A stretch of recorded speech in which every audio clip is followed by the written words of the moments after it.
kasih Bapak Sekretaris. Selamat malam, Salam. Baik, kekasih Tuhan, mari kita masuk di dalam PA dan memulainya saja kita bersama-sama puji Tuhan dari Kidung Jemaat nomor 10. Kidung Jemaat nomor 10 ayat 1 dan ayat 5. Pujilah Tuhan Sang Raja, dan kata-kata selanjutnya. Angkatlah puji-pujian. Baik rekan-rekan pekerja Yesus Kristus yang kekasih, kita akan masuk dalam doa untuk pemberitaan sabda Tuhan. Yakin SW Damuang untuk membawa kita dalam doa.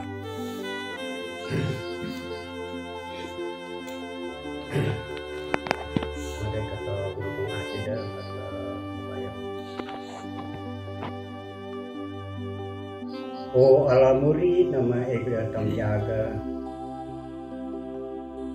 Uri pintia pimade pimpaai panamu Nap anak namu muri napadaya muri kuma Amperapan papnya rumpra obama himbur kuyan pinta daduk kadangan Yang nap awi nap namu jelam muri menyitu punya Sama malung yai ampok bukti kebuatan malung yai di ready magam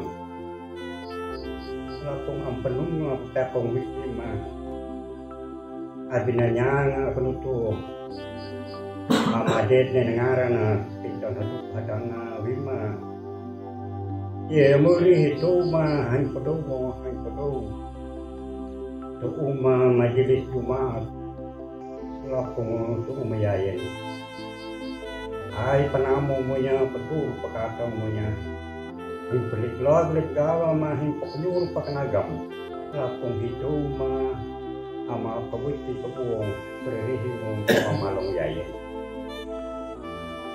Ridung hina kadang kawiti kebuong Maklaro punya nawini mo namamadugam Lapung namakal namhodorum Lapung kan pahlaku ya tepat murid kimia nawihong akan malong awe mudong Guri nung anam ya pela nang major ko inawi ne mo ay butel kay onya dwi lima tuloy ta pera kapung kan ko ya dede na hukum mo pa etam jay magre kam ko ni ma maturo de gokil am tegrang ko tenaran anam hiye Kristus kumuri na pedulon to mila na phaden acara ina piyapong Amin. Amin. Baik, terima kasih Bapak Yaken. Baik, kekasih Tuhan, kita masuk dalam kitab Yosua. Kita akan beberapa kali tentu bertemu dan ber-PA tentang kitab Yosua ini. Dan kali ini saya pilih bagian pertama, yaitu Yosua pasal 1 ayat 1 sampai 18.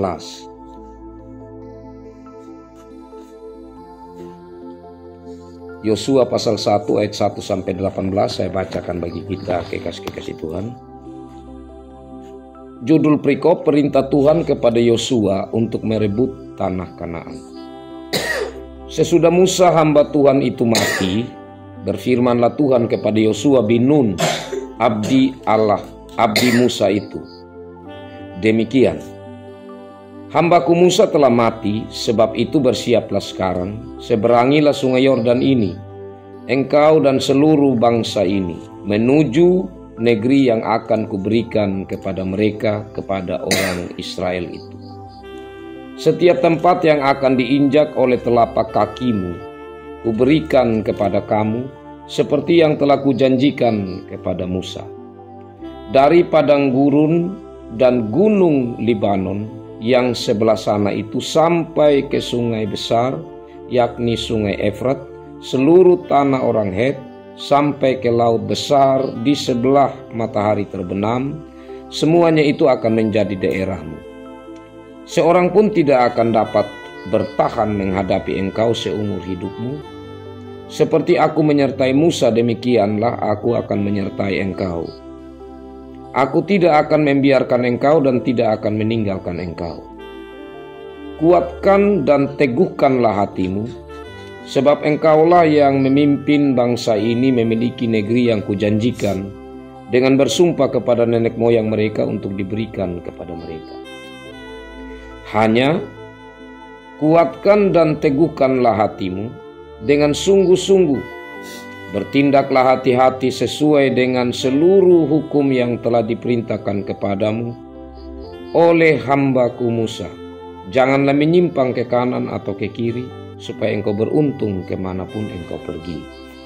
Janganlah engkau lupa memperkatakan kitab Taurat ini, tetapi renungkanlah itu siang dan malam, supaya engkau bertindak hati-hati sesuai dengan segala yang tertulis di dalamnya.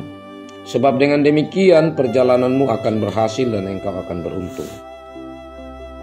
Bukankah telah kuperintahkan kepadamu, kuatkan dan teguhkanlah hatimu, janganlah kecut dan tawar hati.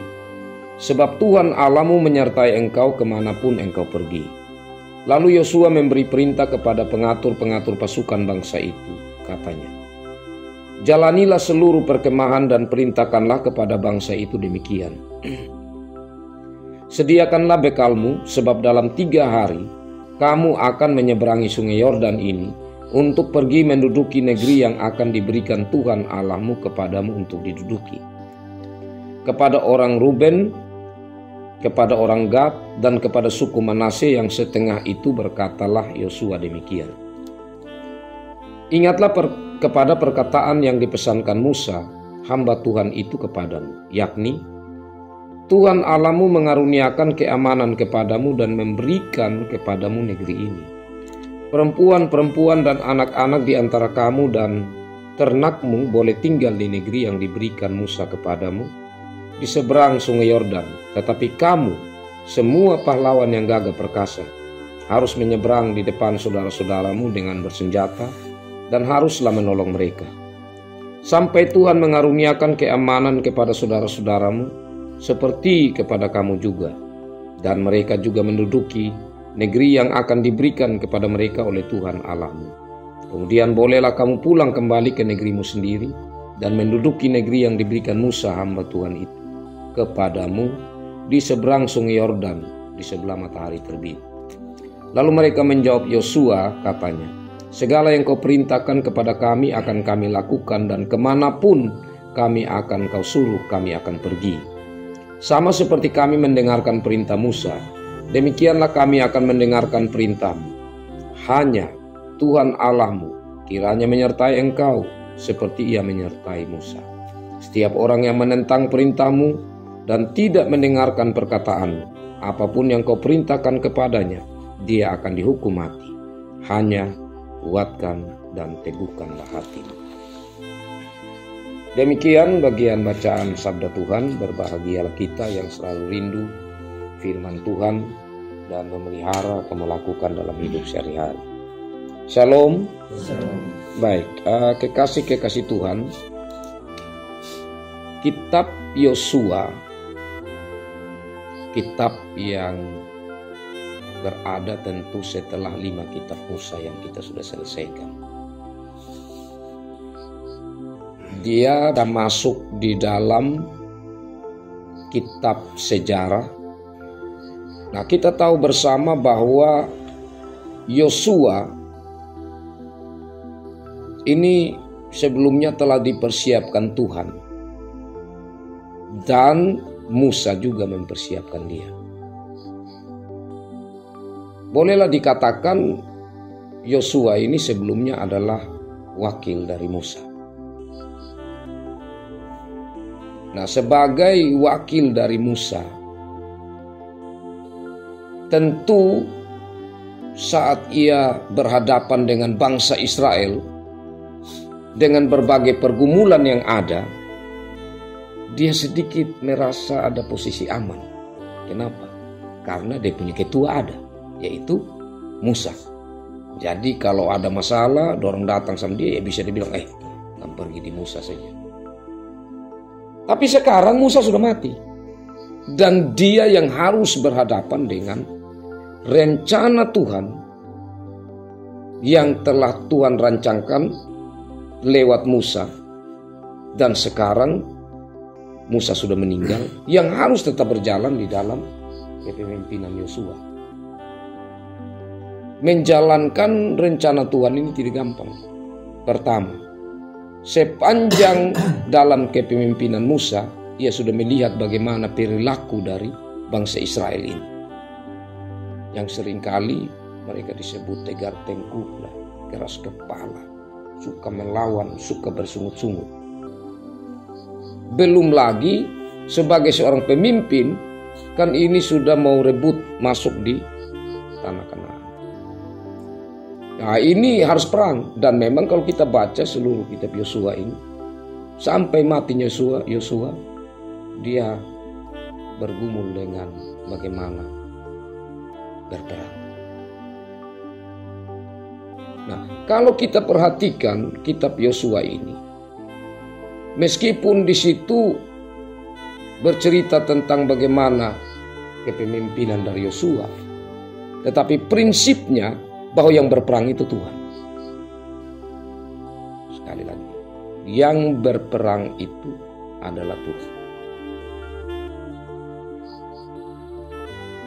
Jadi Yosua, kalau kita perhatikan bagian firman Tuhan ini, yang penting dia taat saja. Dia terus melakukan perintah Tuhan, dia punya perjalanan akan beruntung, akan berhasil. Karena yang berperang ini adalah Tuhan.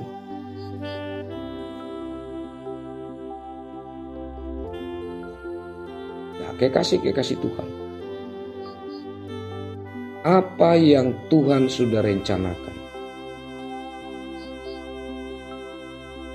pasti Tuhan tetap akan lakukan. Baik itu dalam konteks ini lewat Musa maupun Musa tidak ada, Tuhan tetap lakukan, yaitu lewat kemudian Yosua. Maksudnya apa dari kalimat ini?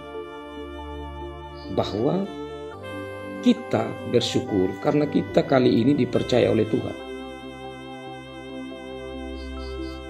Atau kita rendah hati, tidak usah kita terlalu berbangga hati. Ya memang tidak ada yang begitu, tapi sebaiknya jangan ada begitu. Kenapa? Karena dengan kita atau tanpa kita, Tuhan tetap terus bekerja. Itu maksudnya. Tapi kalau kita memilih, ya kita dipilih oleh Tuhan, maka kita bersyukur karena kita mendapat kesempatan di mana dalam rancangan Tuhan itu kita dipakai oleh Tuhan. Jadi kita ini hanya alat yang dipakai oleh Tuhan. Atau kalau dalam firman lain dikatakan kita ini hamba yang tidak berguna. Kenapa kita bisa berguna? Itu semuanya karena Tuhan. Nah, hanyalah yang dimiliki oleh Yosua di sini bukan rendah hati, tapi rendah diri. Rendah diri karena merasa bahwa saya tidak mampu seperti Musa. Dia merasa tidak bisa. Karena itu firman Tuhan tadi 3 kali ya. Ayat 6, ayat 7, ayat 9. Bahkan ungkapan juga dari 3 suku itu pada bagian yang terakhir. Hanyalah kiranya engkau tetap kuat dan teguh. Nah, kekasih Tuhan, dulu itu sulit sekali untuk orang itu tulis di atas kertas. Yang ada dulu itu kertas yang namanya papirus. Itu dari sejenis alang-alang yang ada di tepi sungai, yang mereka titi dan kemudian bisa mereka beberapa orang yang punya kemampuan bentuk menjadi kertas. Tapi itu harganya mahal. Kemudian ada lagi yang namanya kulit kayu atau perkamen, itu juga mahal untuk di atasnya tulis. Karena itu kalau tulis sampai berulang kali, berarti itu apa? Penting toh Bapak. Kalau tidak kan boros, buat apa beli mahal-mahal ini barang baru tulis ulang-ulang ini kalimat ini yang panjang ini. Hanyalah kuatkanlah dan teguhkanlah hati. Kalau tidak penting dia iri. Dia pasti tulis ini. Kenapa mesti ulang? Ya karena penting dia harus ulang. Kenapa harus diulang? Karena waktu itu orang sedikit yang bisa membaca dan bisa menulis. Karena itu maka gulungan kitab yang ada itu dibacakan. Orang lebih banyak mendengar. Kalau berulang kali diucapkan, berarti itu hal yang penting dan orang berulang kali mendengar. Dan itu mudah tertanam. Nah, rasa rendah diri dari Yosua ini manusiawi. Karena saya bilang apa tadi? Karena dia ini meskipun sudah usia, bukan orang muda seperti Samuel. Sudah usia juga ini Yosua. Tetapi dari segi menghadapi bangsa Israel dan strategi berperang ini kan yang buat dia merasa rendah diri. Apalagi sekarang dia yang berdiri menggantikan pemimpin besar Musa. Tapi di sini Tuhan mengingatkan hal yang pertama tentang rencananya yang tidak boleh tidak terlaksana, harus tetap terlaksana. Kan Tuhan ulang kembali. Ini janji yang saya sudah sampaikan dari nenek moyang kalian, bahwa kalian harus keluar dari Mesir dan harus masuk di tanah Kanaan. Dan sekarang sudah dekat. Janji itu harus tetap dipenuhi. Nah, kemudian Tuhan memberi penguatan kepada Yosua. Nah, penguatan ini kekasih-kekasih Tuhan, ya, kuatkan dan teguhkanlah hatimu. Ini berbicara, ya, tentu untuk mengingatkan Yosua bahwa yang berperang itu adalah Tuhan. Yang tetap akan bersama dia sebagaimana bersama Musa itu adalah Tuhan. Karena itu maka harus berani. Harus tetap komitmen. Kenapa itu penting? Karena itu akan mengganggu seorang pemimpin yang tidak komitmen gitu. Yang ragu-ragu, yang bimbang, itu nanti akan mempengaruhi kawan-kawan yang dipimpinnya. Ya harus tetap punya prinsip, harus tetap berkomitmen. Sehingga yang dipimpin atau yang dipercayakan untuk ada di dalam bagian kepemimpinannya itu bisa juga memiliki kekuatan, bukan keraguan-raguan. Itu yang dimaksudkan di sini. Nah, selanjutnya kekasih-kekasih Tuhan, Tuhan memberi satu perintah supaya selalu berpegang kepada Taurat.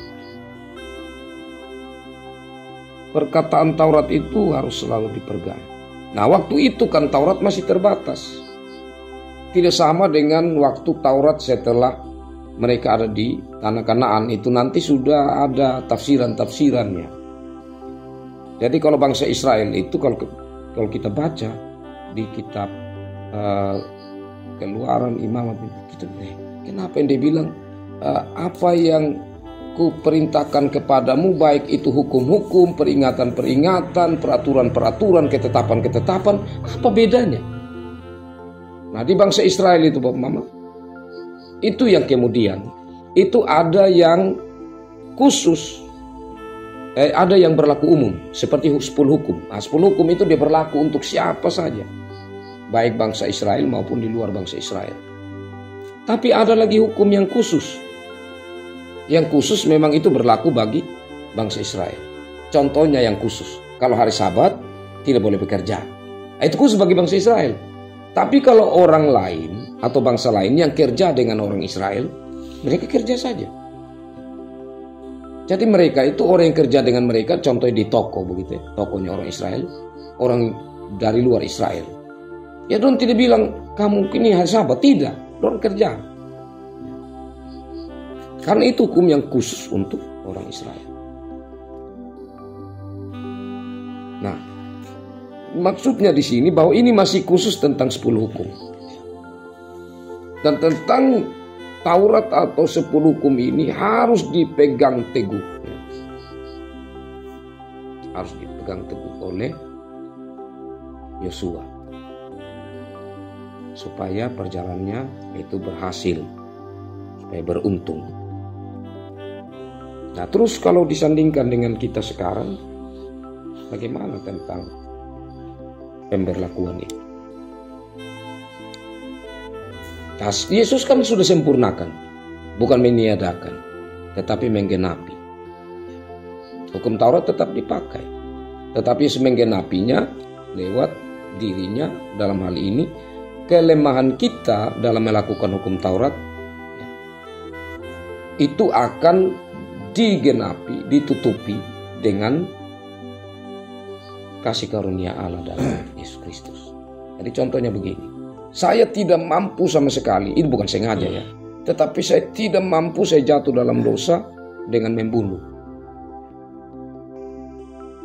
Nah kalau orang Yahudi, wah itu dia punya proses itu untuk sampai dia tahir itu, untuk diampuni itu, wah tidak gampang. Tapi kita kan penyerahan diri. Kalau penyerahan diri yang sungguh kepada Tuhan, minta ampun kepada Tuhan, ya kasih karunia ada dalam Yesus Kristus itu yang membuat kita lepas dari hukum Taurat itu. Nah, itu maksudnya. Nah, jadi kekasih-kekasih Tuhan, bagi kita yang hidup saat ini, kita hidup dalam kasih karunia. Tetapi tentu tidak serta-merta kita membuang hukum Taurat itu yang harus kita renungkan siang dan malam. Itu tetap menjadi patokan kita. Ya. Memang kalau kita perhatikan saat khotbah Yesus di bukit, ya, Yesus menelanjangi cara berpikir dan bertindak orang-orang Yahudi yang menafsirkan secara hurufiah. Maksudnya, dia bilang jangan membunuh. Ya, orang-orang ahli Taurat, orang Farisi atau guru-guru agama, mereka bilang, ya kami syukur kami tidak pernah membunuh. Tapi dalam khotbah di bukit Yesus bilang apa? Di saat engkau marah terhadap seseorang sama dengan membunuh. Saya tidak pernah untuk bersinah, tapi di khotbah di bukit Tuhan Yesus bilang, saat engkau melihat seseorang dan kemudian menginginkannya, itu sudah bersinah. Nah, berarti di sini mau menunjukkan bahwa hukum Taurat itu tidak dapat menjadi jalan untuk kita selamat, tetapi tetap menjadi panduan, pagar untuk kita tetap mawas diri. Dan di saat ada hal yang membuat kita tidak mampu atau jatuh di dalamnya, maka kasih karunia Allah itu dalam Yesus yang menyelamatkan kita. Nah, ini perlu didalami secara baik. Karena Rasul Paulus bilang kalau tidak, maka kamu mempergunakan kemerdekaan itu untuk justru berbuat dosa. Nah nanti kan hari Minggu ada lagi waktu untuk kita doa pengampunan dosa. Nah, seperti begitu. Nah itu kan tidak boleh. Jadi itu hanya mengingatkan kita doa pengakuan dosa itu di saat apa yang kita lakukan kita pandang ini baik, tetapi menurut Tuhan itu tidak baik, yaitu dosa. Tapi yang kita tetap upayakan adalah kita berupaya untuk melakukan apa yang Tuhan kehendaki. Karena kita ini adalah gambar Allah yang telah ditebus, yang telah dijadikan kembali mulia lewat Yesus Kristus. Nah, hal yang kemudian setelah tadi bagian yang pertama itu Tuhan menyatakan kembali janjinya dan apa yang menjadi rencananya harus tetap terus berjalan.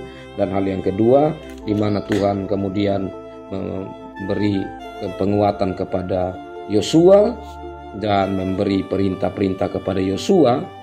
Dan yang terakhir kita melihat bagaimana Yosua mulai melakukan apa yang menjadi rencana Allah ya, dengan kita melihat di sini strategi yang luar biasa yang dia bangun, di mana ya, dia khususnya di bagian tentang ayat 12 ya, kepada orang Ruben, kepada orang Gad, dan kepada suku Manase yang setengah itu. Jadi ini sebelumnya mereka itu sudah berperang ya, dan ketiga suku ini di sebelah sungai Yordan mereka sudah punya tempat. Jadi mereka itu sudah dapat bagi dari Musa. Nah, sudah menang ini tempat ya, ini kamu suku Gad di sini, ini suku Manase sebagian di sini ya, suku Ruben di sini. Ini sudah dibagi oleh Musa untuk tiga suku ini. Tetapi waktu itu Musa berpesan, tetapi kamu tidak boleh aman di kamu punya tempat. Kamu tetap dengan saudara-saudara kamu yang lain untuk terus merebut wilayah Kanaan ini. Nah, itu yang dilanjutkan oleh Yosua. Jadi Yosua dia mengingat apa yang telah dilakukan Musa yang harus terus dilanjutkan. Dan itu yang dia sampaikan kepada ketiga suku ini. Dan bagaimana respon dari ketiga suku ini kita lihat tadi. Bahwa mereka menerima saran yang disampaikan oleh Yosua. Bahkan mereka kemudian bersepakat bahwa kalaupun sampai yang melawan atau memberontak maka harus dihukum mati. Itu komitmen mereka. Nah, dari hal ini apa yang kita lihat kekasih-kekasih Tuhan? Bahwa hal yang baik itu harus dilanjutkan. Satu program yang baik ya, itu kita harus lanjutkan kalau itu programnya. Seperti PA ini tuh. Nah, kalau kita pandang baik ya pertahankan dan lanjutkan itu. Hal yang berikutnya, pemimpin dengan yang dipimpin itu harus connect. Seperti saat Yosua menyampaikan kepada ketiga suku ini, mereka juga mendengar dan menghargai serta mau mentaati apa yang disampaikan oleh Yosua. Nah, satu perjalanan gereja dia akan berjalan baik jika kita sebagai pelayan-pelayan Tuhan itu connect dengan warga jemaat. Apa yang kita sampaikan itu warga jemaat juga mereka merespon dengan baik. Nah, tapi tentunya itu berhubungan dengan apa yang Tuhan rencanakan dan itu hal yang Tuhan mau. Kalau Tuhan tidak mau, pasti dia tidak akan connect terus. Itu Tuhan tidak mau.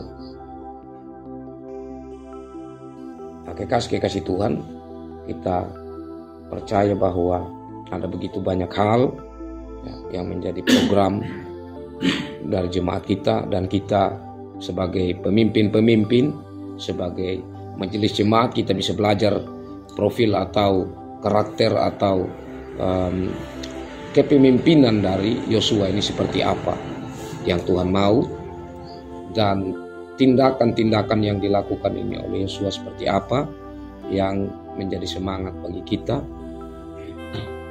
dan juga bagaimana kita terus mendoakan supaya program-program pelayan yang ada itu betul-betul yang serius didukung oleh warga jemaat Tuhan.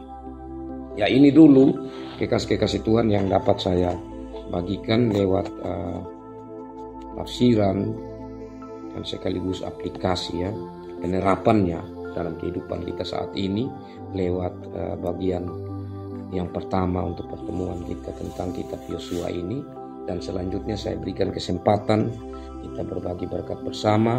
Ada yang menambahkan, yang juga mau menyampaikan pertanyaan, kita diskusikan bersama. Saya berikan kesempatan.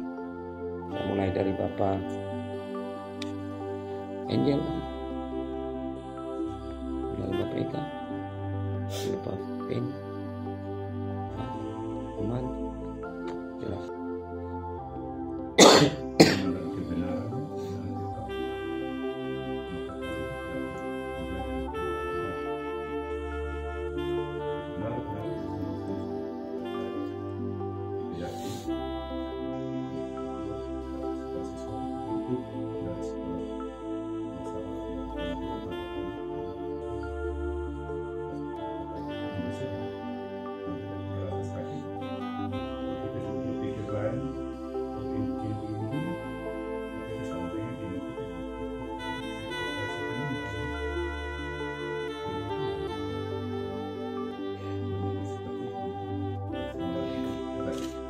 Baik, terima kasih Pak Hans. Ada dua hal. Pertama tentang bertindak, hati-hati. Jadi bertindak itu berarti sesuatu yang dari kita didengar dan dilihat orang. Sebelum bertindak berarti berpikir. Kalau berpikir belum didengar dan dilihat orang. Jadi berpikir dulu baru kemudian bertindak. Nah, itu yang namanya penuh pertimbangan atau berhati-hati. Nah, yang berikut bersungguh-sungguh untuk berpegang dan menjalankan Taurat Tuhan, atau dalam hal ini konteks kita ya Alkitab, isi firman Tuhan.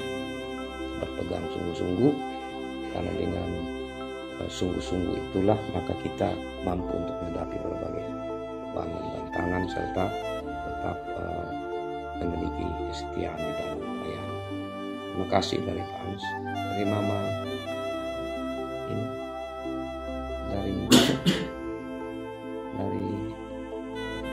Radio, Mama, kemudian Bapak ini, Bapak ini. Terima kasih atas waktu dan kesempatan yang diberikan. Kembali kepada kita sebagai hamba Tuhan.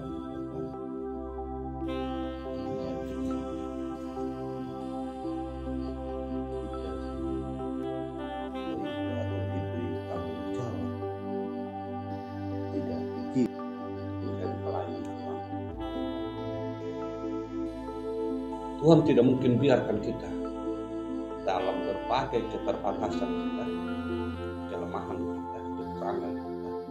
Tuhan punya cara untuk memberi kita semangat, memberi kita kekuatan dalam cara Tuhan yang mungkin kita tidak bisa sadar. Tuhan punya ini untuk menunjukkan apa kita dalam menguatkan itu adalah salah satu cara Tuhan. Tuhan sudah memanggil kita untuk melayani. Hal yang kedua, ketika Tuhan sudah menguatkan kita. Di sini kalau kita lihat di ayat 1 sampai dengan ayat 5. Di situ ada penyertaan Tuhan. Tuhan menyertai Yosua untuk menyeberangi Sungai Yordan.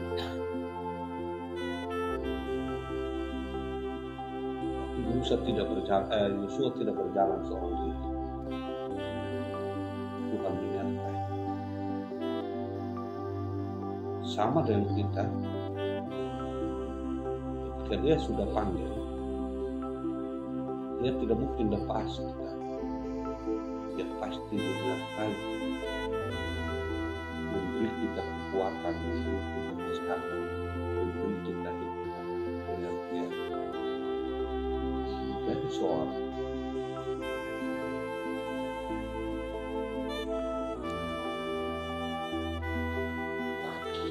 mampukah kita menyerapi akan apa yang merupakan kenyataan Tuhan dalam kita tidak menyadari kala. Tapi kalau kita sungguh-sungguh melakukan tugas pelayanan ini, janji Tuhan itu tidak pernah salah. Dan pilihan Tuhan itu kepada kita tidak pernah salah, karena dia mengenal kita. Sama dengan Tuhan memilih Yosua itu tidak pernah salah, tidak salah, karena dia tahu yang Yosua itu seperti apa. Sama dengan kita, Tuhan tahu kita siapa, bagaimana kita. Sehingga Tuhan tidak pernah salah memilih kita. Itu memang ada satu janji dia menyertai Yosua untuk memimpin bangsa Israel.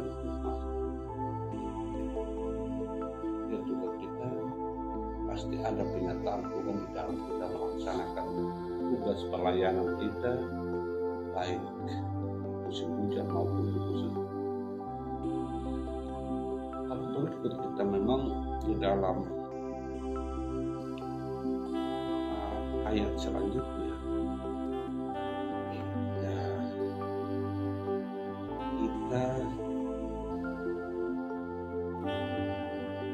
untuk memiliki sikap atau rasa taat terhadap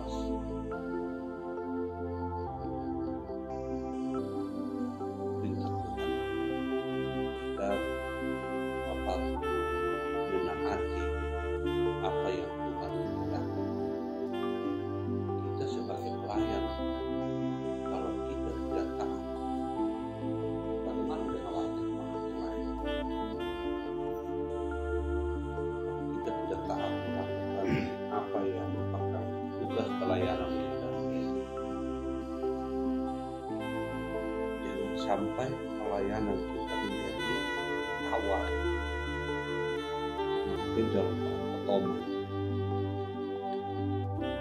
kita mau menyatakan namun dia melakukan kontrol, tidak punya info tentang karya itu. Beda-beda yang sampai kita juga tidak taat, tidak disiplin dalam persekutuan, di dalam pelayanan. Ini memang menjadi persoalan bagi kita. Jadi itu memang adanya ketaatan dan kesetiaan di dalam tugas. Selain itu, kita juga perlu mengikat satu hal yang namanya komitmen.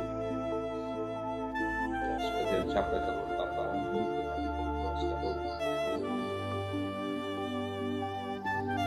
ya, kalau jadwal PKS ya PKS. Kalau jadwal kunjungan itu kan jadwal PKS. Komitmen kita sama-sama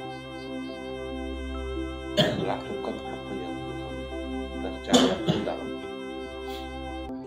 Jadi ini bahan PA malam ini Yosua pasal 1 sampai ayat 1 sampai 18. Ini luar biasa, kiranya kita bisa coba menelaah jalan menghadap kata bumi mukti dan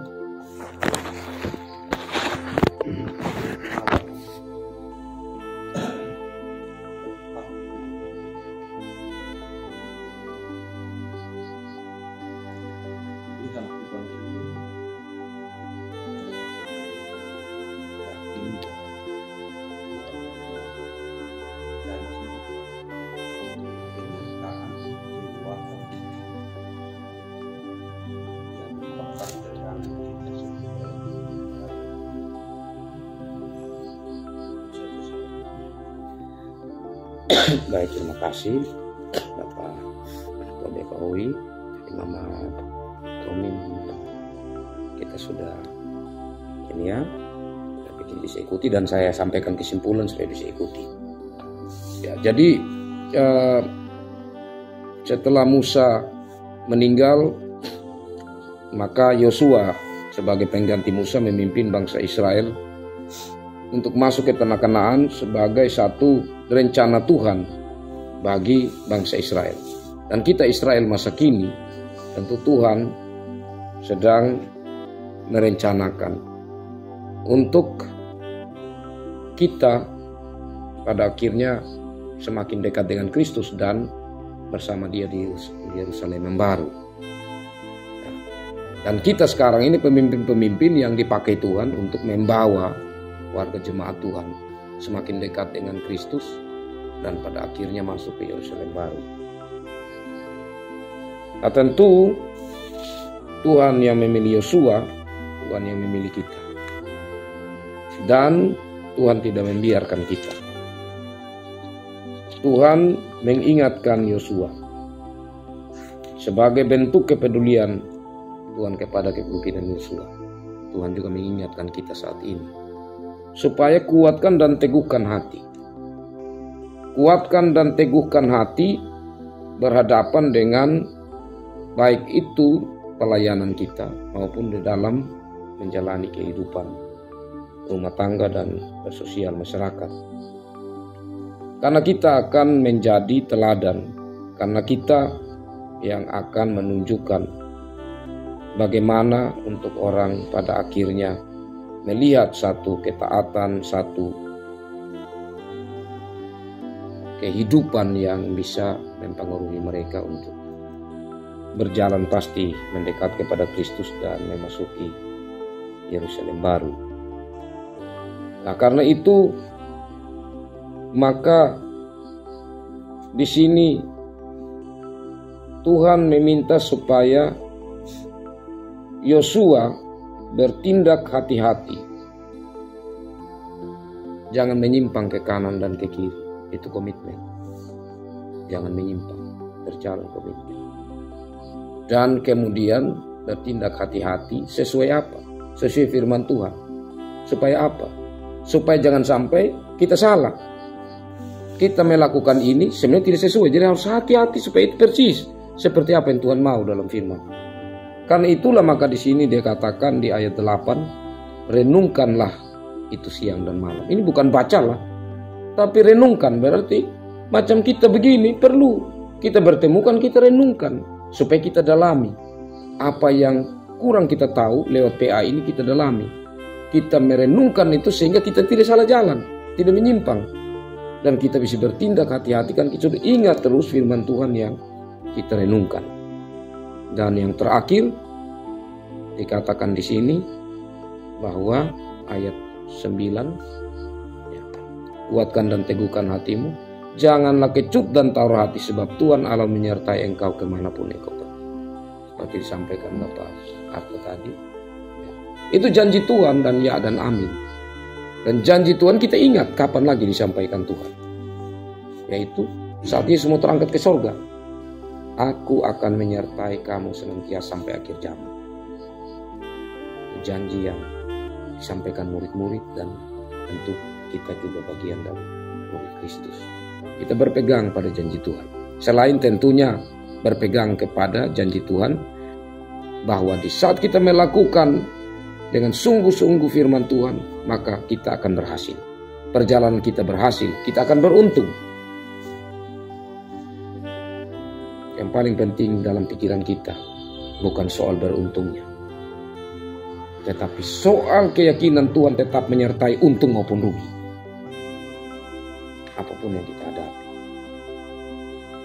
Ya, sampai di sini ya kita, Tuhan Yesus memberkati firman-Nya dan memberkati kita semua sesuai janjinya. Dia akan membuat perjalanan kita berhasil karena kita komitmen untuk berpegang pada firman-Nya dan berpegang pada janji Tuhan, percaya kepada Tuhan, senantiasa memperlengkapi dan menyertai kita. Amin. Baik, kekasih-kekasih Tuhan, kita bersama-sama memuji memuliakan Tuhan dari Kidung Jemaat 402.